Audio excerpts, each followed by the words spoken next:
जो हमारा पारिवारिक रिश्ता है। और इस कभी कभी बोलते हैं ना कि कभी कैरेक्टर इतना स्ट्रेंथफुल होता है। भूल भुलैया वन में जिस तरीके से हमें लाल बना के और जब भूल भुलैया 2 अनाउंस हुई तो मुझे लगा कि इस बार हमारी जगह नहीं है। लेकिन ऑडियंस, अनीस भाई, कार्तिक जी और भूषण जी, मुराद जी, जिस तरीके से इन्होंने हमें इस फिल्म का हिस्सा बनाया है, तो मुझे ऐसा लगता है कि मैं ये सोच रहा था कि ये फिल्म सच में हॉरर कॉमेडी है कि साइको थ्रिलर है? कौन सी आप भूल भुलैया 1 से कंपेयर? जी हाँ। सी इसमें 1 से 2 में हॉरर कॉमेडी तो आप अगर आपने पहली देखी होगी, ऑब्वियसली सबने देखी है, आइकॉनिक फिल्म है, और उसमें भी हॉरर कॉमेडी थी और साइकोलॉजिकल थ्रिलर भी थी। तो इसमें भी वो आपको झलक डेफिनेटली देखने को मिलेगी, क्योंकि हम उसी फ्रेंचाइज को आगे लेके जा रहे हैं। तो it is a wholesome thing and I don't want to tell everything what is there in the film. आपने ट्रेलर देख के देखा होगा कि इसमें काफ़ी चीज़ें हैं जो ऑडियंस को एक्सपीरियंस करने को मिलेंगी। और इसी से जुड़ा हुआ एक सवाल है अनीत जी आपसे। आपने जो वो थिन लाइन वाली बात की है, हेलो जी जी जी यहाँ जी आपने जो वो थिन लाइन वाली बात की है कि जो हॉरर कॉमेडी होती है और साइको थ्रिलर है, तो उसको लिखने में और उसे पेश करने में कितनी डिफिकल्टी आई? लकीली इस बार जो है मुझे लिखना नहीं ज़्यादा पड़ा है, क्योंकि मेरे जो 2 राइटर्स हैं उन्होंने इसमें बहुत मेहनत की, बहुत काम किया। और मैं चाहता हूँ कि ये लिखने की जो जिम्मेदारी है कम से कम मुझ पे हो, इसलिए कि मैं समझता हूँ कि दुनिया का जो सबसे मुश्किल काम है वो लिखना होता है। और अभी जैसे जैसे एज बढ़ रही है तो मैं चाहता हूँ कि मैं एक मेले में रहूँ। तो डायरेक्शन में क्या होता है कि आप पूरी दुनिया के साथ रहते हैं, बहुत आइसोलेशन का काम है राइटिंग। तो आकाश और फरहाद ने बहुत खूबसूरती से फिल्म को लिखा है।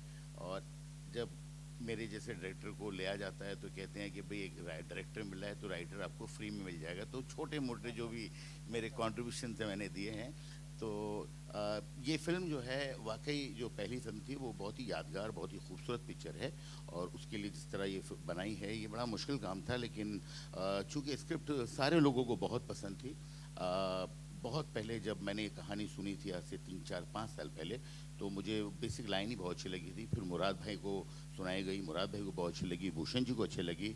और उसके बाद हम लोगों ने काम करना शुरू किया, तो इसको काफ़ी वक्त लगा लिखने में।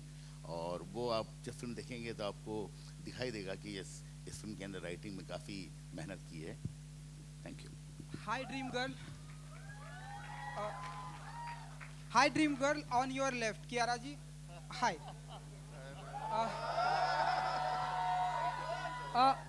कियारा जी, हमारे हिंदी फिल्म इंडस्ट्री में अब आपको ड्रीम गर्ल बुलाया जाता है। जिस तरह से आप काम कर रही हैं, तो हेमा जी के बाद अब आपको ड्रीम गर्ल बुलाया जाता है, तो क्या फील करती हैं आप? कितना ब्लेस्ड मोमेंट होता है आपके लिए? डेफिनेटली ब्लेस्ड फील करती हूँ, क्योंकि I have grown up loving Hema ji. She is the epitome of grace. पर आई थिंक ये मेरे फैंस ने शुरू किया है। A lot of love to them for giving me so much love. I feel very humbled and blessed. I don't know how to react to it, but for me, I mean, Hema ji is the ultimate dream girl. But ये comparison, thank you. It's very overwhelming. I love you too. एक कोशिश होती है कि एक जैसी ना लगे और अलग भी लगे। तो ऐसे में आपकी कोशिश क्या रही कि ये लाइन जो आपने कहा एक थिन लाइन वो बरकरार रखने की और फिर अलग भी दिखाने के लिए, उसमें आपकी कोशिश क्या रही? मैं इतना ही बोलूँगा, मेरी ही कोशिश थी। Murad sir, towards your left, here sir. My question is for you that Bhool Bhulaiya 2 has a talented star cast. I want to know how easy or difficult was it for you to convince all these cast members to come on board for the film? किया था तो काश ऐसा होता कि इस film के अंदर उन दोनों को हम थोड़ा बहुत कुछ गेस्ट अपीयरेंस में लेके आते तो नेचुरली बहुत फ़ायदा होता। लेकिन स्क्रिप्ट ने इस बात का मौका नहीं दिया बहुत। और जहाँ तक ऐसा लगता है कि भाई ये अगर साथ में काम करते तो बड़ी खुशी की बात होती। बट ये फिल्म के अंदर हम लोगों ने बहुत अलग किस्म की स्क्रिप्ट पे काम किया है, जिसमें आपने देखा होगा कि सारे अलावा राजपाल के सारे लोग बिल्कुल एक फ्रेश हमने अप्रोच किया है। तो वो लोगों को अगर होते इस फिल्म में तो बहुत अच्छा होता, लेकिन इस फिल्म की कहानी ने इस बात की इजाज़त नहीं दी एंड सैडली वो नहीं हुआ। लेकिन आप जब इन सब को देखेंगे तो आपको शायद लगेगा कि नहीं ये एक तरह से ठीक हुआ, इसलिए एक अलग तरह की हमने फिल्म बनाने की कोशिश की है। Thank you. Hi Kiara, Komal from Indian Express. Since you are also like stepping into Vidya's shoes, how was it difficult? Did you feel the pressure?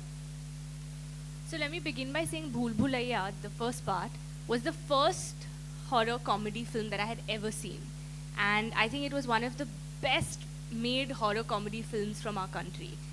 And what they have obviously created, the character of Manjalika and of Akshay sir and Vidya ma'am, I think what they have done, those shoes are too big to fill in. We are not even attempting to fill in those shoes. We're just trying to do our work at the best we can. And this is a franchise, it's not a remake. So I'm not playing that character. Yes, there is a Manjulika. I can't give away the suspense of the film. But I think they were the inspiration, and we've tried to do our best at these characters that Sir has written for us. Hi Karthik, hello. Miss Ravi. Hello. Yeah, yours are right.